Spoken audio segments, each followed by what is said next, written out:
আসসালামু আলাইকুম রহমতুল্লাহ। গত বছর আদা লাগিয়েছিলাম বাড়ির পিছনে, এবার সামনের ছায়াযুক্ত জায়গাটাতে আবারও আদা লাগাবো ইনশাল্লাহ। এই জন্য জায়গাটা একটু অপরিষ্কার ছিল এবং কিছু গাছগাছালি ছিল এবং বালু ছিল। এগুলোকে আমাদের ওই সামনে একটু খাল আছে, ওইখানে আগে গোবরের সার রাখা হতো।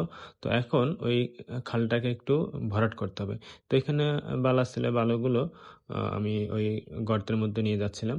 ওটা একটু ভরাট করতে হবে। তো মনে হয় না এইটুক দিয়ে হবে, আরো আহ, এক টলি বালু লাগবে। আমরা বলেছি ইনশাল্লাহ কয়েকদিন পরে এটা দিয়ে যাবে। তো আপাতত এই জায়গাটা পরিষ্কার করে নিই।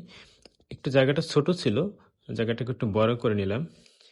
তো এই পাশে আবার ইট ছিল, ইটগুলোকেও সরাইতে হলো। তো এভাবেই বাড়ির ছায়াযুক্ত জায়গাটাকে ব্যবহার উপযোগী করার নিয়ত করলাম, কারণ সামনের দিনগুলো অনেক কঠিন চ্যালেঞ্জ আসতেছে। আর আদা চাষের জন্য এরকম ছায়াযুক্ত জায়গা হচ্ছে বেস্ট। তো এই জন্য এই জায়গাটা পরিষ্কার করতেছিলাম। কয়েকদিন পরে ইনশাল্লাহ আদা লাগাবো। তো আসলে এভাবে বাড়িতে থাকাও হয় না, আর কাজগুলো করা হয় না। তো এই যে ইটগুলো, এই ইটগুলো গত বছর এনেছিলাম। তো ওই একটা কাজের জন্য, তো কাজটা করা হয়নি। তো এখন এখান থেকে সরাইতে হবে।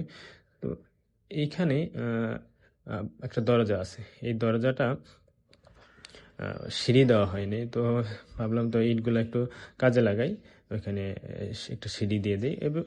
অবশ্যই এই পাশ দিয়ে এত ওঠানামা করা হয় না রুমে, তারপরেও দিয়ে দিলাম যেহেতু ইটগুলো আছে, কাজে লাগাই। তো মানে হাতে বানানো আর কি, শুধু বালু আর হচ্ছে ইট দিয়ে এটাকে একটু গেঁথে দিলাম। তো আসলে এই কাজগুলো করতে ভালোই লাগে। কাজগুলো নিজের কাজ নিজে